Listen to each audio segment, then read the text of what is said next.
Colorado Springs, and this is the dead end of the former Rock Island line. This was one of two lines that the Rock Island took into Colorado. One went to Denver, which is, I believe, still served by Union Pacific. And after the fall of the Rock,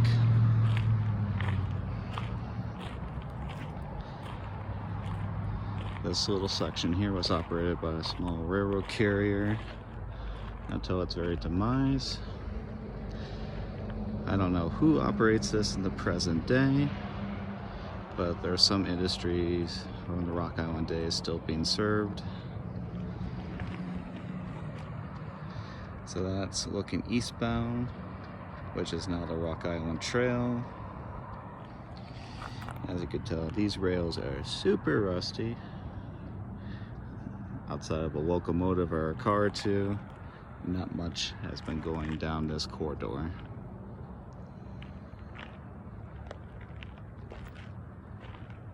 Alright.